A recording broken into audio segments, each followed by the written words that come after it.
The year was 1870. New Mexico Territory was a land of vast plains and towering mesas. The air was thick with tension, and the law was a fleeting concept. It was a place where life was cheap and death came suddenly. This was the untamed West. Into this volatile world stepped a young man named Henry McCarty, later known as William H. Bonney, and forever remembered as Billy the Kid. Born in the slums of New York City, Billy drifted west with his family, searching for a better life. What they found instead was hardship. His father died, and his mother succumbed to tuberculosis. Billy was just 14 years old.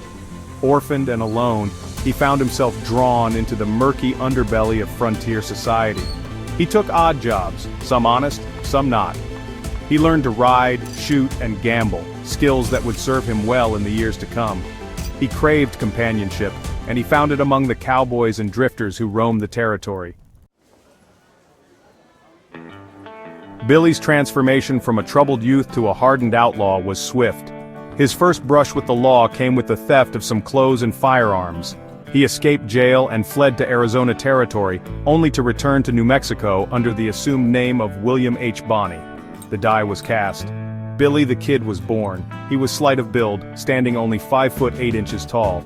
He had blue eyes that could charm or turn cold in an instant. Known for his quick wit and even quicker temper, he was a skilled gambler and a crack shot, said to be able to draw his pistol with lightning speed.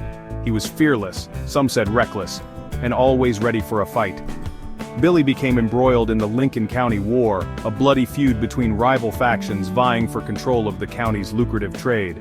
He joined a group of gunmen known as the Regulators, siding with cattle rancher John Tunstall against the corrupt businessmen who held sway in Lincoln.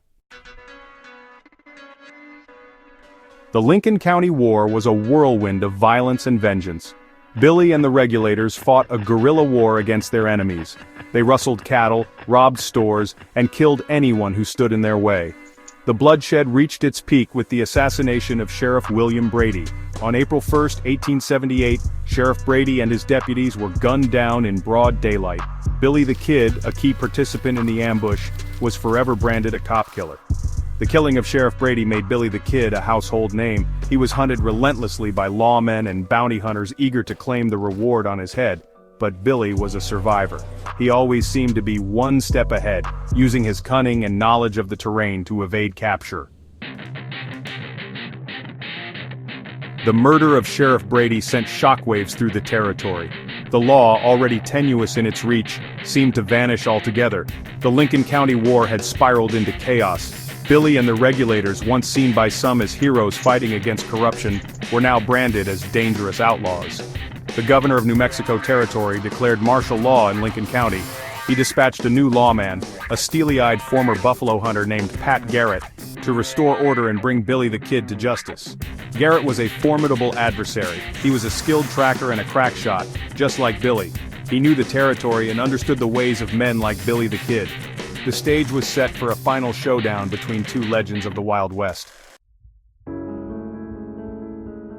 Billy continued his life on the run, always looking over his shoulder. He was involved in numerous gunfights and escapes. He earned the nickname El Chivado, the Billy Goat, for his uncanny ability to evade capture.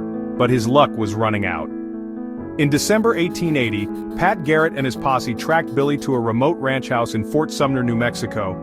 In the darkness, shots rang out. Billy the Kid, just 21 years old, lay dead, shot through the heart. He was buried the next day in a simple grave marked only with a wooden cross. Billy the Kid's death did not end his story.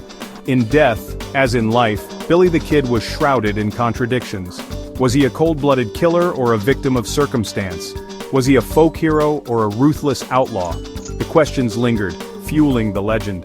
The legend of Billy the Kid grew with each retelling. He became a symbol of the Wild West, a romanticized figure representing both the lawlessness and the allure of the frontier. His story was told and retold in dime novels, songs, and movies. He became a cultural icon, his image emblazoned on everything from t-shirts to coffee mugs. The truth about Billy the Kid, the man behind the myth, remains elusive.